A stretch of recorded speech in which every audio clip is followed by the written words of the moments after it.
Ladies and gentlemen, please find your seats.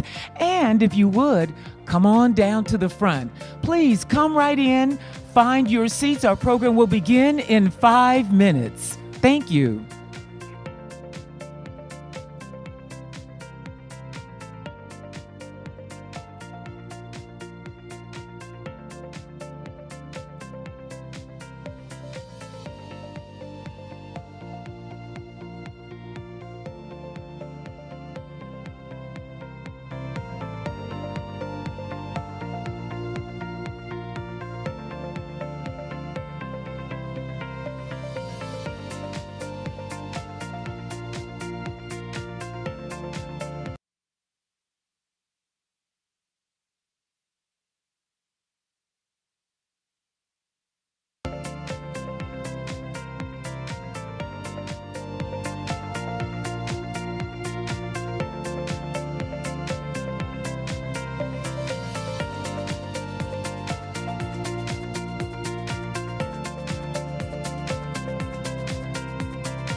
Ladies and gentlemen, thank you for taking your seats and welcome to Expanding Pathways, Promising Practice for Broadening Participation in Engineering and computing. And now, please put your hands together and welcome the president and CEO of NACME, Michelle Lazama.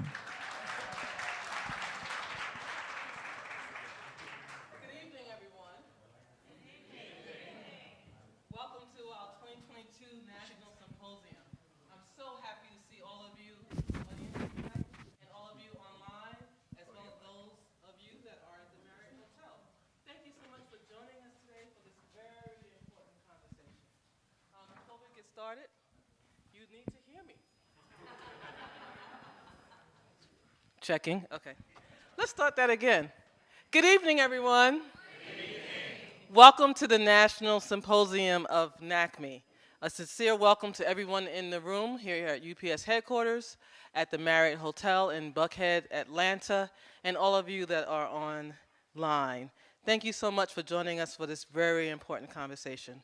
Before we get started, I must thank our host for this evening, UPS. Can you give UPS a round of applause? They have been magnificent in providing this opportunity for us to be able to share information on new strategies within NACME. So just to give a background of NACME for some of you who may not know about our organization, the acronym stands for National Action Council for Minorities in Engineering. We were founded in 1974, and we are arguably the largest provider of private college scholarships issued through the schools of engineering. We partner with universities nationwide to support talent through scholarships and programming. Our vision is an engineering workforce that looks like America. We are run by a board of directors, and most of which are companies, senior executives who hold the seat on behalf of their companies. We just completed as a board a year-long extensive study where we had 3 of our university partners involved in that project. That study concluded that we should increase our support of underrepresented students by adopting a pathway model. So what does a pathway model mean? How can we support students who don't traditionally go directly from high school to a 4-year bachelor's degree program? We decided to do this based on research. Those under 18 have limited exposure and connections to those in STEM careers. How can we provide role models of scientists and engineers in the field? Underrepresented minority students between the ages of 18 through 24 are less likely to enroll in college compared to their majority counterparts. Financial reasons is the #1 reason why students do not have access to a 4-year collegiate program, and it's certainly one of the top 5 reasons why they do not finish. African Americans, Latinx, and Native students make up only 14% of the engineering workforce, but they are 32% of the population. And all these companies are competing for the same diverse students. So how can we increase the number of students participating, talent, not just students, participating in the fields of engineering and computer science? Earlier today, we had a press conference where we announced that NACME, as a result of that strategic study, adopted a program called the NACME Pathway Model. And the goal of this model has several outcomes that we're trying to achieve. 1, to encourage corporations to spark an early interest in younger students by providing meaningful employment opportunities as early as their freshman year in college. Typically, the summer after their freshman year is the hardest summer to be able to get an internship. So to be able to increase those offers and opportunities for freshman students. To increase the scholarship amount of the block grant scholarship. NACME has a block grant program where we partner with our partner institutions to match dollars for students to receive a scholarship. To expand our Case Academy trainings, Career Accelerator in engineering, where we provide both professional development and technical exposure to those areas, those fields that are most competitive, and to partner with pathway organizations where board companies are already investing who focus on K through 12 space, how can we be partnering with those organizations to ensure their students receive scholarships to enter engineering and computer science programs? So we voted on a number of different things, and we were happy to announce that pathway model today. The goal of the symposium, and we will hold to the 1 hour format, is to introduce you to partners in the university space, the corporate space, as well as new partners in the pathway space as it relates to STEM organizations that focus on K through 12. We're going to hear their perspectives on this new model and be able to ask them questions both in the audience as well as online. So that's the overview of what we're going to do today, and I would like to be able to now turn over the podium, if you will, to our moderator. I'm pleased to introduce the board chair of NACME, Obed Louisant. He is the Senior Vice President of Transformation and Culture at IBM. Please put your hands together to give a warm welcome to Obed.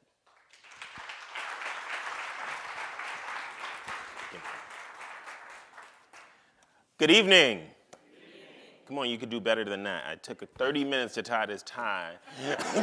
It's good evening. All right. It is such a pleasure to be here tonight.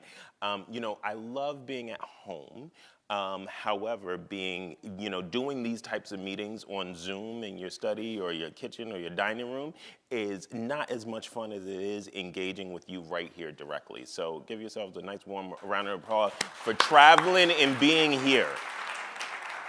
And in those of you who are streaming with us, it is a pleasure to having you, and we look forward to our next event where we can see you and touch you in person. So thank you. Thanks, Michelle, for that really warm introduction, and then also thank you to the UPS crowd for hosting us in such fantastic facilities. As Michelle mentioned, today is an exciting day because it was a culmination of a piece of work that started over a year ago.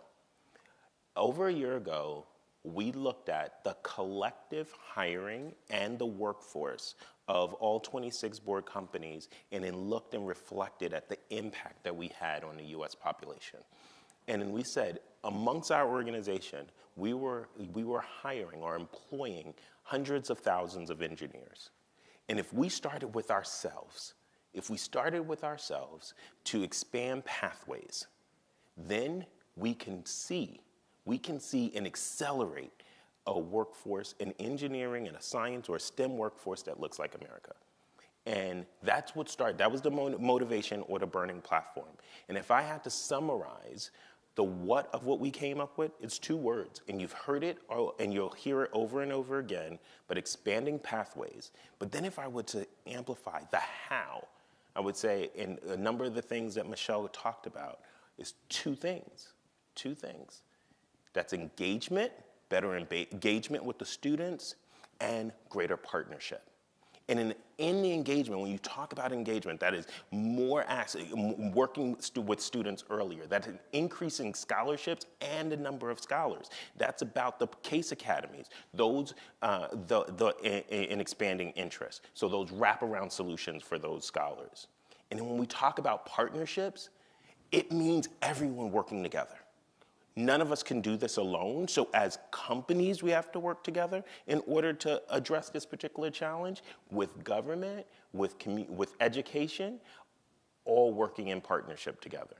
So if you had to think about two major takeaways, expand pathways is the what, and then how is to engage in partnership. So without further ado, I'd like to invite this esteemed panelist who is going to help us to bring this conversation to life.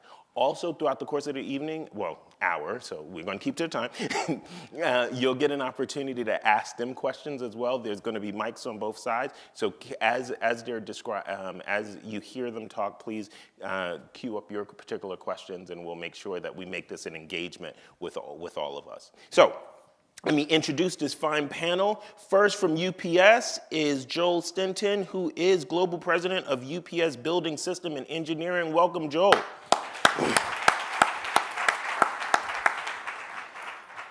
Craig Albert, who is the Chief Operating Officer at Bechtel Corporation, one of the most respected engineering companies. Welcome, Craig. Gordon Moore, who is the Georgia Tech's Executive Director for Diversity and Inclusion and Action for Students. Welcome, Gordon. And last but certainly not least, Hassan Brown, CEO of Smash, a career catalyst and a new digital platform to virtually connect Black, Indigenous people of color. Welcome, Craig. Okay, a little fun fact, and you may not be able to tell based on this panel, but scholars, NACME scholars are 47% women, so that's a little bit better than this panel. So, that's all right. A woman is running this. yeah, that's right. So Michelle said, should I introduce this as, I'm Michelle and I'm the last woman that you're going to see? We decided not, but I guess I just did. So welcome. So we'll do better on our next panel, but you've got to be brilliant now. So you are carrying a baton. So just so our audience get a better perspective of who you are, right? So they're all good students, I know, and board members who are out in the audience here. And so I know that they've already checked out your bios and your LinkedIn. So tell us something about you that we couldn't read on your LinkedIn. So who'd like to start? You pick. All right, you start. Go ahead, Craig. So you went to hell into that one. So we were warned we would be asked this. First of all, I consider myself a pretty boring person, so it's tough for me to come up with something interesting. We'll tell you later. You tell me later, but I'll tell you. So first of all, I'm the first engineer in the history, to my knowledge, of any Albert that ever existed on the planet. And also in the position that I'm in, you folks might think I make a lot of decisions and very decisive, but actually I just want to, for the record, say that my mother told me to be an engineer, and my wife told me to join Bechtel. So just a little admitting. The women's influence of the panel. Joel. So I would say, what, especially when we're talking to college students, and very much like my children, they all think, I was born at my current age. I was never actually been younger. So I would say a fun fact is I am a big 90s hip hop head. And I would say at one point in my life, I had memorized the titles to all of Outkast's albums. Nice. All right, Gordon.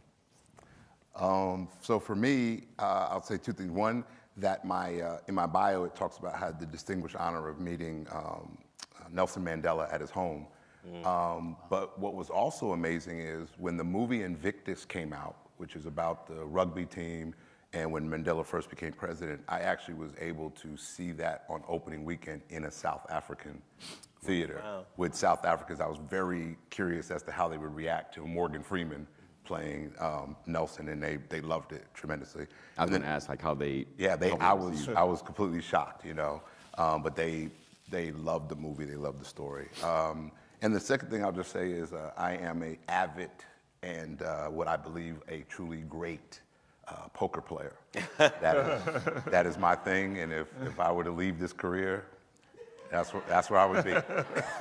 If I didn't have a wife. That's good. It is funny that you say that. I was on a call this morning and somebody texted me, say, fix your face. I said, I don't have much of a poker face, I'm sorry. If you say something crazy, I'm gonna give you a crazy look. You have the visor and the shades? Nah, I don't, none of that. None of that. Fantastic. Thanks for having me, everyone. So for me, I would say that, so first of all, when you mentioned 90s hip hop, I almost wanted to stand up and give you a standing ovation right there, but I said, let me just chill out. But for me, I am a practicing yogi and martial artist. So you won't find that on LinkedIn, but it's something that I keep in my toolbox. Fantastic, fantastic. Well, we feel like you feel like we've gotten to know them a little bit better? All right, so now that you as a person, we want to go into content of this topic that we have at hand around expanding pathways. One of the things that Dr. Felicia in the panel earlier highlighted was it's not just about getting individuals in the pathway, we have to keep them. Right? So let's talk about what have you seen as strong retention policies, practices, actions that has helped to keep our underrepresented talent in the STEM careers? Craig, would you like to get us started? Yeah, I would. So first of all, before I answer that, I do want to say that I've been here all day, and I went to the program over at the Marriott, and I don't know how many people were there, but it was awesome. And Gordon, I know you were there. It was fantastic to see all the high school kids and the college kids, and it was just so much energy. It was some of the ideas. We talked to a number of the people. It was just brilliant. And the reason I bring that up is because the company I work for, Bechtel, is we're the largest engineering and construction company in America, one of the largest in the world. We're privately owned. And the Bechtel family is a big part of the ownership. And the grandfather of the current chairman of Bechtel was Stephen Bechtel Jr., and he's one of the founding members of NACME in 1974. He and other colleagues of his on the National Academy of Engineering. So they actually founded NACME in 1974. And I think if he were here, he died a year and a half ago, and I think if he were here, he would have been incredibly proud. But he would not have been satisfied because there's so much more work to do, and the whole idea was parity in the engineering world. And so, anyway, it was just great to see, but there's a ton of work to do. To answer your question, and from a retention standpoint, we think a lot about this in Bechtel. I'll answer it from the perspective of our company. I think the first thing that we concluded, that I personally have concluded, is that you have to genuinely care, and for the right reasons. You have to care about diversity and talent and people, and you have to care for the right reasons. And I think you have to really understand that not just the moral reasons, but the business reasons, and that just has to be a very deep understanding. And I think we also have to have a lot of organizational self-awareness.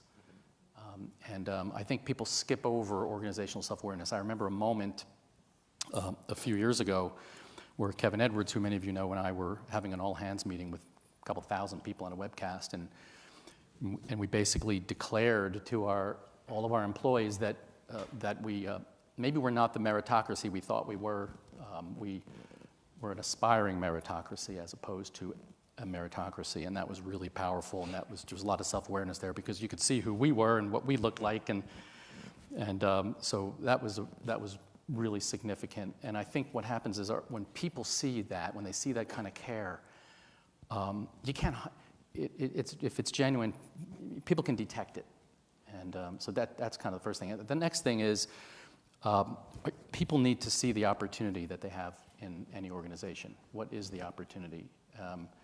And will they be treated fairly and equitably in the pursuit of that opportunity? And can they see the results so that it's not just process, but can they see it in the results? And maybe the last thing I'll mention when it comes to really building retention is, we're a project management company, so we projectize everything. And so what we decided to do was we came up with sort of a 3-tier program. Number one is, what is the makeup of the people coming into the company, and how do we break that down into the mechanics of making sure we have diverse talent coming in? And then the second tier is, how good are we at making the people feel like they belong when they get here? Mm-hmm. And we have a lot of really specific programs, which I'll be happy to go into. Our resource groups are really robust. They're mainstreamed into our work processes. We have just a number of activities to just really focus on belonging. And then the third is who's getting promoted, and how do you make that happen? Succession pools, interview panels. How do you do that? So, and when people see that happening, then it all leads to retention. No one's going to stick around if they don't see how you're bringing people in, how you're creating belonging, and who you're promoting. Very nicely summed up. Thanks, Craig. So, you know, a couple of takeaways is compassion, career, community. Hassan, Dr. Brown, you've started a whole business around career development and advancement. What's your take on this particular topic? So my constituents, students, young people, they're at the earlier end of the pipeline, so to speak, right? And so a lot of it there, we can talk about like, standardized testing and like, shifting to maybe like skills-based assessments, performance-based assessments, project-based assessments, differentiating how we actually assess for understanding, but then even more to like the adaptive part of it, really allowing for apprenticeships, mentorships. And mentorships can be like, you can have formal but also informal opportunities. And so like that's one thing where with Career Catalyst, like a big part of it is like, the ethos is that what young people see they will be. So like my ultimate goal is not to create a legion of folks who are pursuing STEM, but I think access to that information, giving students agency to choose how, like what careers are out there, what resources you need, what credits you might need, what programs might be out there, people who are actually doing the work that you can look to say, oh, I never heard of maritime archaeology. Oh, there's a black woman down in Wilmington, North Carolina doing this. Oh, so now I have a schema and a roadmap of sorts, right? And that's part of like what Career Catalyst is. We're an education, technology, and multimedia company, and so I travel the country, and I interview folks who have both traditional STEAM professions as well as maybe more fringe. And I say STEAM as opposed to STEM because the arts is something that is becoming more infused into these spaces because you need that approach as well. And honestly, there are some, when I hear the word STEM, and many of the students who have asked about this, they think about coders, doctors, and maybe that's it, right? Yeah. But what about media production, right? What about these other roles? Even like agricultural business, that's STEAM, right? And so I think by expanding the tent of how we talk about STEM, it becomes more inclusive, right? It brings more people in. And so bring in mentors, bring in resources, and we also offer online courses. And Career Catalyst, we're free, right? So that's also something that it's as a former teacher and social worker, I never wanted to have access to education be a barrier. And so really what Career Catalyst is, we're bringing just a boatload of resources, both people, courses, college resources, everything is there under one tent. And in doing so, again, it's not about saying, okay, student, young person, this is your path, but you have this smorgasbord in front of you now to say, oh, I never thought about this career, or I thought about this one, but I thought about it differently. Oh, I see myself now in this role. So that's really, I think that's a big part of not only Career Catalyst, but also what SMASH, our partner organization, also emphasizes the intersection of STEM, social justice, and design thinking. Because honestly, the reason why we emphasize STEM is because right now STEM careers tend to be the ones that lead to high income jobs, right? Right. If it was baking cookies, and I'd be out here making a platform to show people how to bake cookies, but it's not. I can make cookies, though. Right? Famous. Right? So it's really about just putting young people on these pathways that can disrupt the cycles of generational inequity, fiscal inequities that have been systemic and have been longstanding and are still very alive and well today. Excellent. I appreciate that, and appreciate that point of view of adding the A into STEAM. It's there's a number of professions that are growing, and it plays very well with our expanded pathways, team. Joel, I'll come back to you on the corporate side, and then Gordon will come and talk about the same topic, because around ensuring the pathway, we need to retain individual in the education system too. But what have you found strategies that work in retention? From a retention perspective, I think one of the best ways to identify how to impact retention is to really understand why you lost the people that you lost. Because when you invest in someone and you bring them into the organization, you are really looking forward to what that's going to lead to. And when you lose a really high performing person, it hurts. Mm-hmm. And you really want to understand, okay, what can we do better?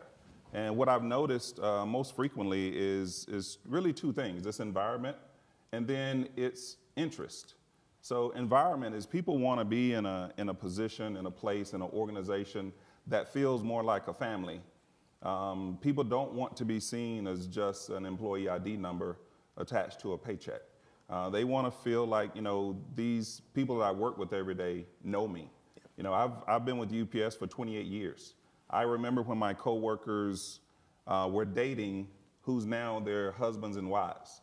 I remember before their kids were born and now their kids are having kids. So when you stay around a place that long and it feels like that much of a family, that is really what keeps you when the job gets hard.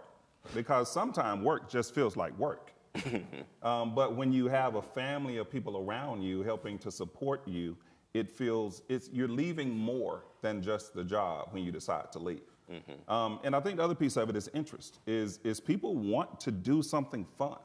They want to do something interesting. You know, we all had dreams of doing something when we decided to be engineers, and sometimes the jobs we land in don't align with the dreams that we had envisioned of what an engineer does.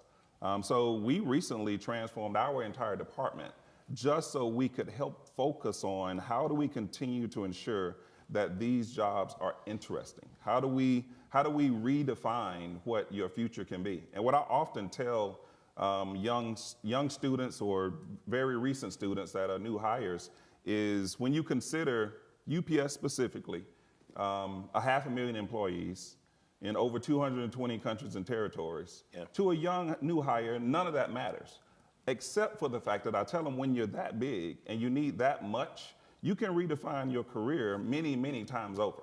So that is another piece of it, is just understanding how do we continue to make not just the education fun, but how do we make the job fun? That's really well said. You know, and that's supported by some strong data, you know, around purpose-driven organizations and purpose-driven jobs, right? Those organizations that are more purpose-driven have 8 points less attrition, so which is quite meaningful. So really important point. So this is so critical because in order for them to be employees that we can, or candidates that we can attract, they have to stay in the pipeline around education. So Gordon, what's your view of how do we retain, you know, through K-12 into early college, the pipeline of candidates here? Yeah, and especially as it relates to STEM or STEAM fields, one, you have to have a pool. So you have to cultivate the pool. So our work starts long before they get there. And especially when you look at data that shows you that, oh, they should start math by 3rd grade and so on and so forth. That means we have to have extensive outreach programs. Then you have to get to the point where you're accepting them into the pipeline, right?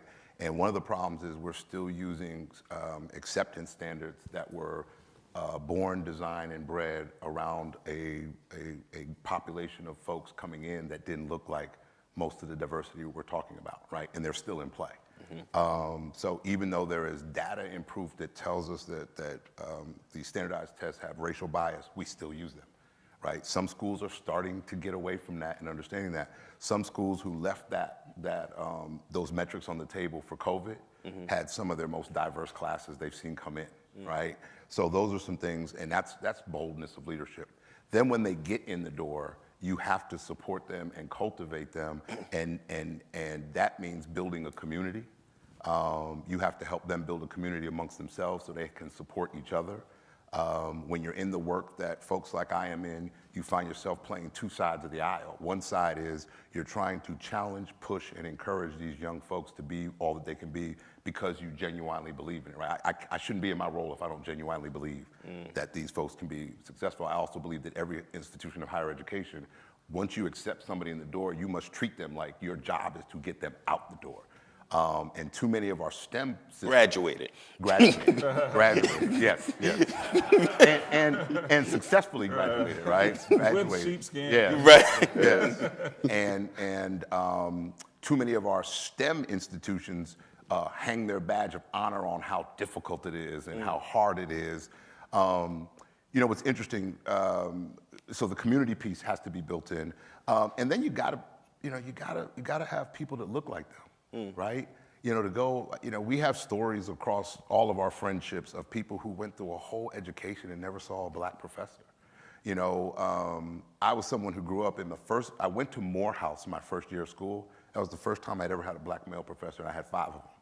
I always tell people that was the most important year of my entire life. I would not be sitting here today if it wasn't for that. And to see 5 black men over the first semester of my college career just dropping knowledge, schooling me, throwing things on the table that weren't thrown. American history, world history in Morehouse was way different than world history in San Fran. A whole category of history that was added that was removed before, right? A different map, a more accurate map. Exactly. And then today, the last thing I'll say is today, and the challenge of the student piece getting through is these young folks today are dealing with some serious mental issues.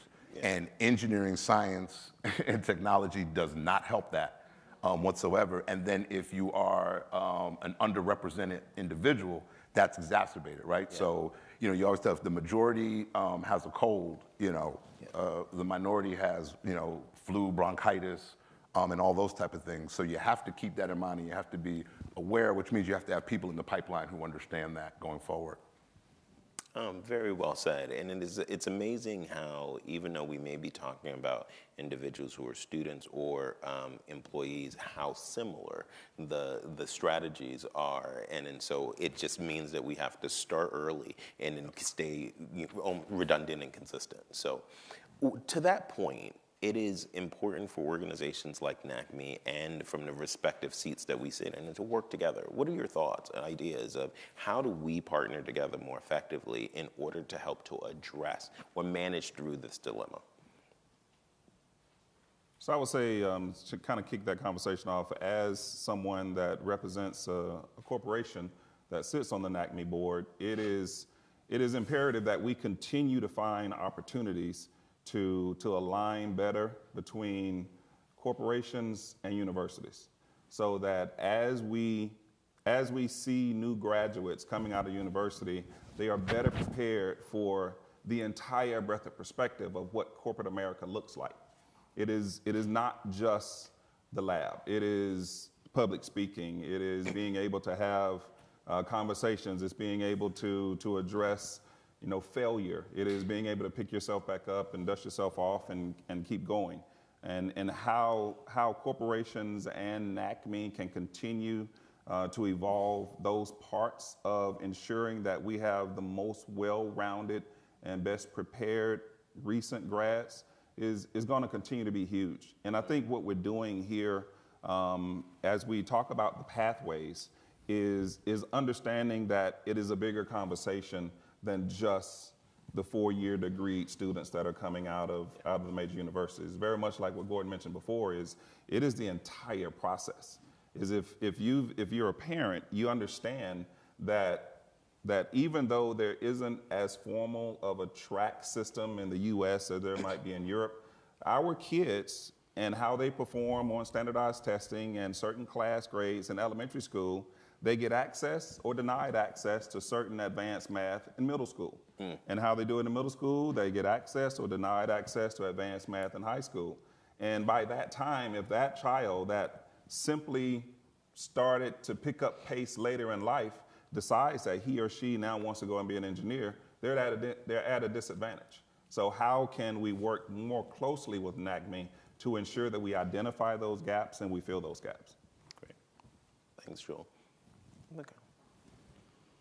Joel, you mentioned earlier this around culture and family being something that really holds people in their organizations. And I think that proximity is something that's really key. And by proximity, I don't mean listening campaigns. I think those are good. But I think also moving into communities, so not having not calling communities in, but actually going into different settings. And from a corporate standpoint, that might look like maybe not doing a listening campaign with your mid-level, but maybe your hourly workers, right? Like your entry, like folks who you probably don't see on your day-to-day basis. And just understanding how are they experiencing the organization, and maybe what ideas they might have, and what opportunities might there be to different modalities to pull in, bring them, call them into conversation, feedback surveys that maybe they do maybe lunch and learns, things like that.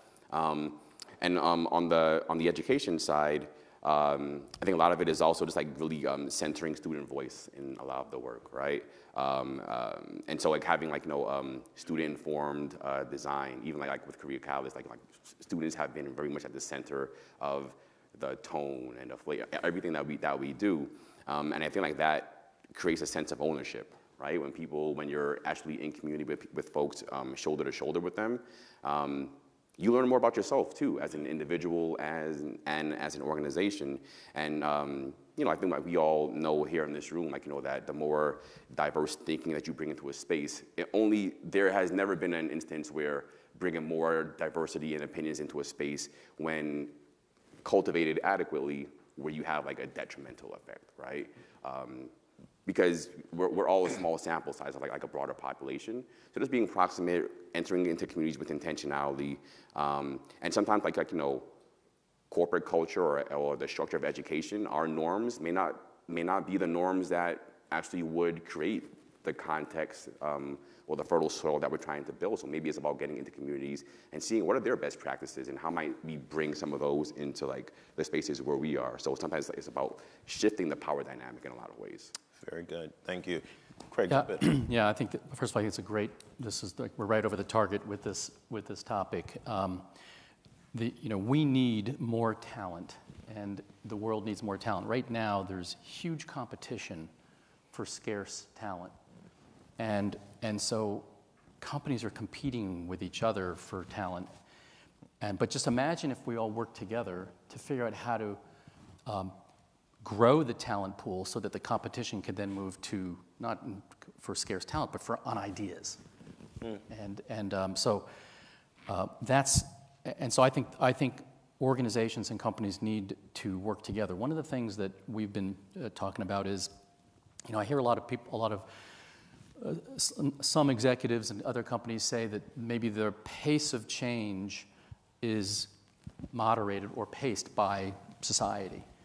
And I believe that companies built the country. Companies shouldn't be paced by society. Companies should be pacing society. There's way more influence that companies can have, and the power of working together, I think, would be really huge.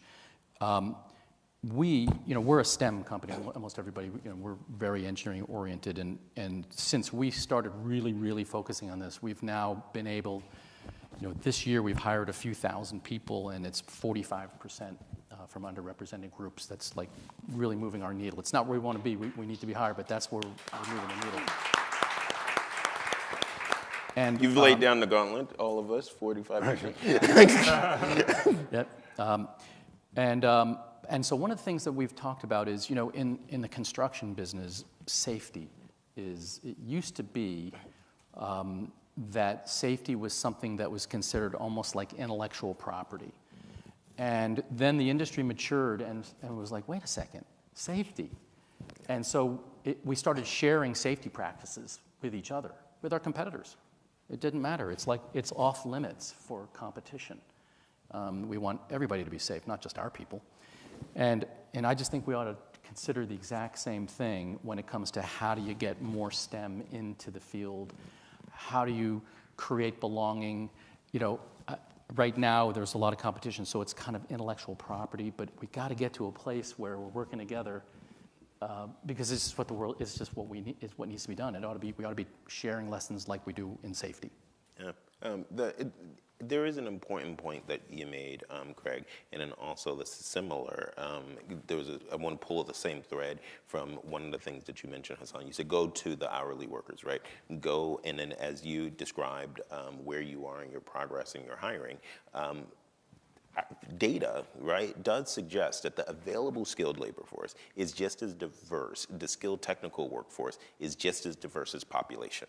Right? And in particularly at the earlier in career, at the entry-level points. However, somewhere along the line, it gets blocked, right? Because you don't see that represented in senior professionals, senior management, senior leadership. So what are your thoughts, right? Open to anybody here. What are your thoughts on what, as corporations, we should be doing differently in order to make sure to break or remove those barriers to those senior positions? Can I offer a twist on that, right? Sure. I'm going to answer the question, but I'm going to answer the question as not the corporate person, but the person who hears from people constantly about your organization. That's right? even better. So number one, it takes bold leadership. One of the things that's very interesting is that a lot of our leaders and institutions are willing to change as long as they don't have to do anything different. And one of the stresses for people who are in the DEI space is that in these organizations that pride themselves on their culture, they're not willing to admit that their culture is the problem, right? So what you have to do is you have to you have to completely be willing to destroy and start over, right? Understand that the system that was built, it wasn't for and designed somebody who looks like me. So you're gonna continue, so it naturally is gonna provide problems, right? So we have to change narratives. So one of the things is, I used to tell people, I am done. I spent the whole first third of my career dealing with diversity. If I go and talk to you and you're asking me to come talk to you about helping your company, and I realize that you're still stuck on the narrative around diversity and why, I'm not your dude, right? You're so in the dark ages, it's not even funny. But let me give you a different twist on that, that I would tell leaders, right? Number one is today's talent that does make it through all these trials and tribulations that we're talking about and gets out the other end successfully. If I got a graduate from Georgia Tech, you best believe that's an unrestricted free agent. You don't go after LeBron James with, Haslam money, right? You go after them top, and you've got to understand that. You talk about meritocracy, but what I'm hearing is people are concerned about mediocrity, right? And one of the things that this talent is starting to realize, all the hoops and stuff we got to jump through and the things you got to go through to get to those top spaces, what a lot of the colleagues that are telling me who are getting into these spaces is they're saying, I'm dealing with the most mediocre people I have ever dealt with in my career, right? And that's not a knock on the people in the room. It's just that there was a system that allowed you to go up there very, very straightforward. There was a whole book. You read it, it was good, and it got you here. And you didn't necessarily grind in the same way. So you get up to this level and there's an issue there, right? And then we don't listen to those folks when they come in. One of the things that amazes me the most about the companies that I work with is they'll have these struggles, right, with diversity. And I said, well, I know you got this person, that person, this person in your organization. When y'all came back to the career fair and you were trying to get black talent, you didn't bring nobody black. Yeah. You know what I'm saying? You didn't, what did such and such tell you? We didn't ask them. Well, why not? You got them. How are you going to keep them? And the last thing I'll say is we need to get, I know you guys are talking about retention. Today's folks ain't trying to stay at your company for 30 years. They're just not. Now, there'll be one or two, right? A tournament theory, and you want to do everything to make sure those folks stay. So you all know you've had to try to figure out how to do professional hires now, right? Because people will come back. There's very few students that leave, and they all come back, and they're looking for unbelievable things, and they're not seeing it. So today's young talent that's coming into your organizations are no longer just looking for salary and location. They want to know, hey, you got programs to bring me back to school. Hey, how quickly can I move up? What type of training pieces do you got? So on and so forth. They are much more cognizant and that sort of thing, because gone are the days of work-life balance. These folks are about life-work balance. So some of the things you said earlier about building the communities you're building are critical. So if you don't have, affinity groups and you're not funding them well and letting them do the work, you are going to lose the talent, and there's other folks ready to take it. So I think those are some of the challenges that I would throw. We have to change narratives, and you've got to be willing to address and really dig in and break apart your culture and start from the beginning. Love it, love it. Well said, well said. I mean, plus, No, go ahead, Dr. Brown. Plus 1,000 to what you just shared, S. Because, like you said, information is so democratized now. You can go on YouTube. We have all these different platforms, paid, free. The individual is now the Fortune 500 company. You have the skills to go and create your own business, right? And so there are these alternative pathways that high school, middle school, kids are pulling in bank, right? And from the corporate side, as far as how do you compete with that? Well, I think the prior kind of pat yourself on the shoulder kind of thing was, okay, well, we opened up the door, right? We provided a seat at the table. But if it's the kids' table, then I'm not going to stay there long, right? And it's opening the door. It's okay, well, you can have a huge capacity of black and brown folks, people of color within your organization, but as you go up the pyramid, you still need they're still gatekeepers, right? And so you can pride yourself on being very diverse as an organization, but what does your culture look like, and who are the key decision makers? What does that look like? Because if I'm a young person, young professional, I'm not going to hang around that long. If I'm in an organization, there's no pathway to advancement, I'm out. I can go get paid. I can go do any number of things. So it's really about looking at the internal policies and practices, and young people, like they're being surgical nowadays. They're looking at, okay, what is in it for me, right? I'm going to give you my time, my energy. Like I've gone to tech, long hours. What is the ROI that I'm getting? Because I'm not going to be here that long. Great culture or not, 3 years and gone, right? 3 to 5 years and gone, right? So like it's about really building your toolbox. And honestly, like I think that's where corporate culture needs to shift. Not thinking about 30-year employees, but 5 years. How do you kind of like disrupt or destroy your current culture and plan for, okay, we have a 5-year cycle. It's not the end of the world. 5 years is the new normal, and plan for that. Very well said. Appreciate it. So I know we've got a highly engaged audience here, so I want to leave some time for questions for the audience. So any do we have? If you have a question, you can go to, there's a mic right here. We have one being queued up.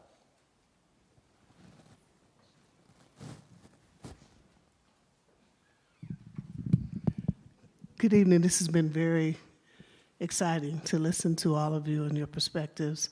One of the things that you brought up was belonging. My name is Virginia Booth Womack. I'm at Purdue University. And I struggle with making someone feel that they belong. I want to know what it means to belong. And I say that because I tried to build a contraption from a box, and it seemed real easy, and I poured everything on the floor, and I got really frustrated really quick. And so I left so many things on the ground when I thought I had built it, and it didn't function right. So I had to go back and read and put it back together, and everything that was in the box belonged in that part. I just had to figure out where it fit. So I want to ask you, when did you know that you belonged in the companies that you're with? Because sometimes we still struggle. I'm there, I got to this position, people seem to like me, but I still don't feel like I belong. But I'm there. Yeah, I just wanted to ask that for those that are willing to answer that question.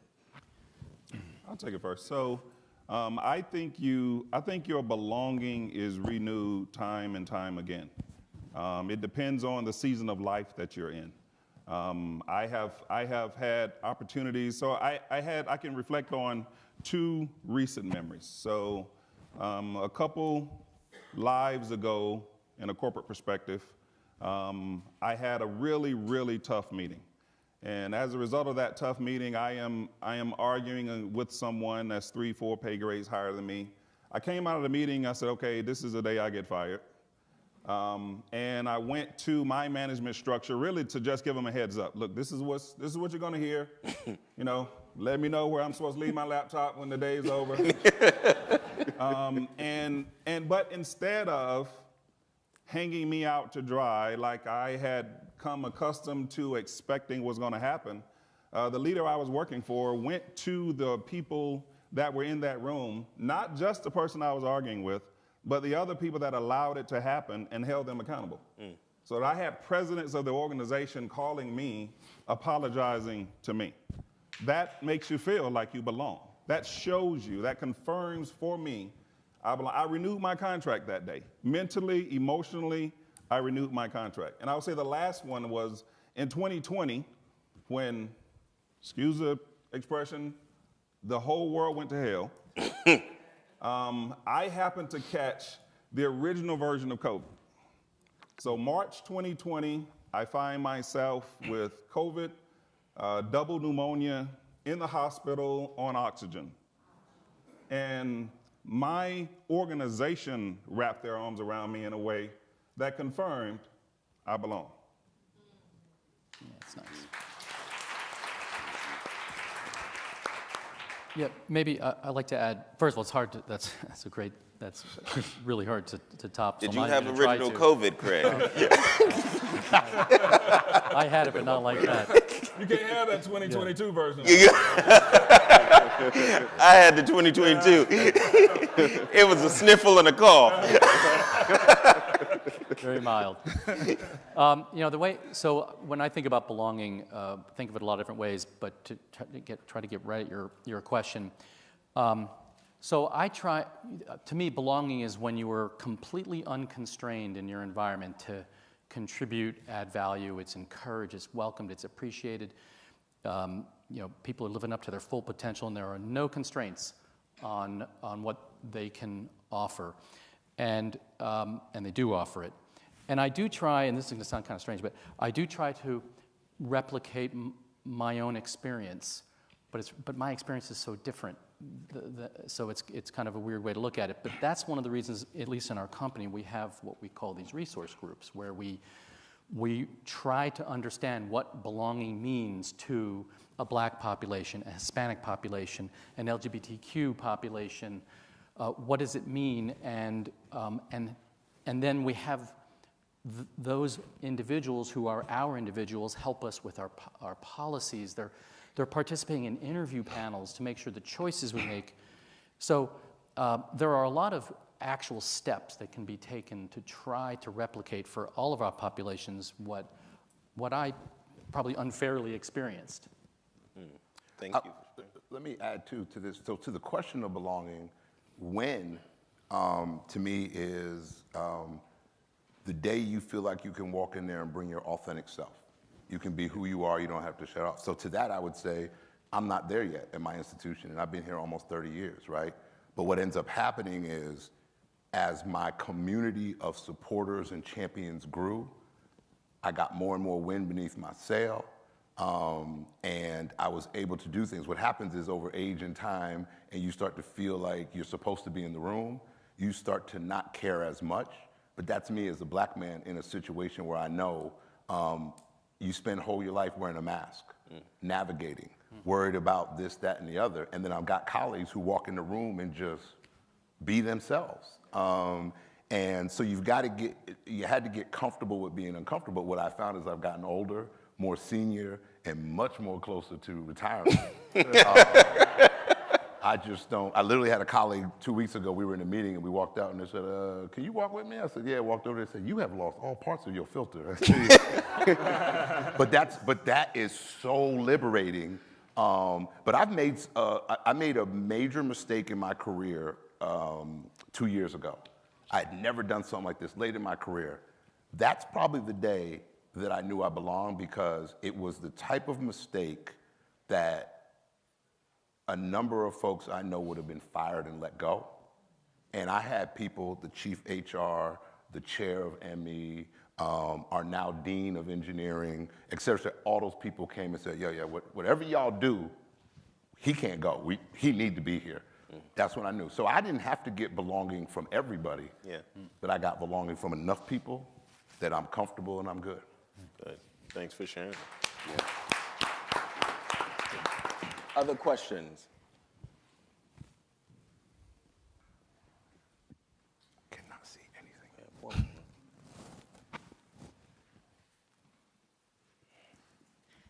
Good evening. I'm Crystal Smith from the New Jersey Institute of Technology, located in the fabulous city of Newark, New Jersey. I have a question, and this is from one of my students. He experienced this.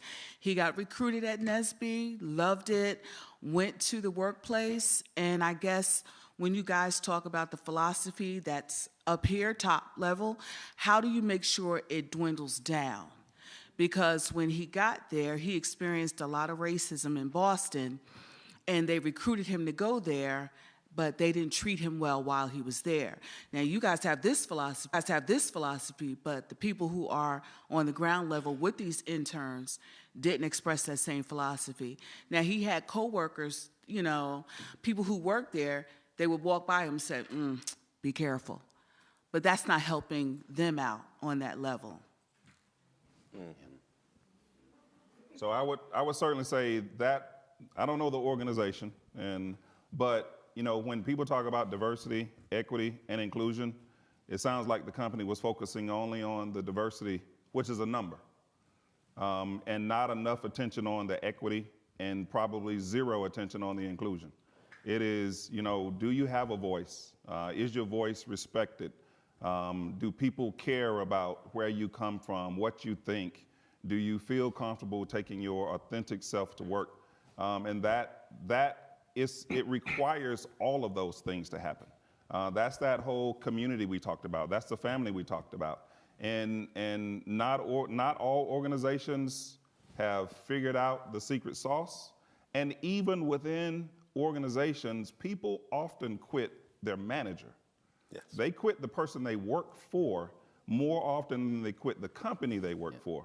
And if you allow bad eggs to continue to infect your organization, you will continue to see those types of environments persist. So you have to find out where those environments exist, and you have to address it. And sometimes, there's always a learning opportunity, right? So it's not just about trying to find a space where you belong, but oftentimes you don't learn this until you're actually in the situation, but you know what kind of culture that you don't want to be a part of, right? What kind of a manager you don't want to be. So for this young man, he received a pretty valuable lesson in what a non-example might look like. Having lived in Boston for a number of years, I get it. It ain't just the organization, I'll say that. But from now learning, my hope is that he is empowered to find other pathways. NSBE is huge, and his skill set likely is transferable to where he can find another organization. And knowing perhaps, having experienced what he experienced, he can go into his interviews asking questions of the organization to ensure that it's a cultural fit. When you're starting out, you kind of walk in, that's how it was in my generation anyway. But now I feel like young people are very much empowered to they're going in and it's a multi-directional interview. You're asking me questions, I'm asking you questions. And so my hope is that although the experience for this young man was bad, that he was able to really shift it to where he still holds power, right? So use it as a learning experience, right? Exactly. Because now he's going to be that much better equipped to interview the next organization, right? That is going to be lucky enough to have him. So, and then I think when we help our students and our talent with that level of agency that says, look, you are in the driver's seat of your own career. So if you don't like the environment that you're in and you've done the necessary work to try and improve it, because sometimes we will go to a job where we're going to be a culture add, because some of our organizations are not where we want to be. So they're going to need culture ads to help us to improve. But if they don't reciprocate on that movement to improve, then they should leave. Right. And speaking of leaving, so look, and thank you so much for the questions from the audience. Thank you to our esteemed panelists here. I think there was a number of things that we could take away from this discussion. I think you doubled down on it takes partnership. You doubled down, it takes community. You doubled down on, authenticity, right? Of being able to bring and enabling our people to bring their authentic selves to work so that could help to bust through the ceilings that have existed. So while we may have at the entry level have seen some progress, we cannot declare any sorts of victory until we start to see it at all levels of the organization. So thank you so much for a fantastic panel. Thank you. Have a good evening.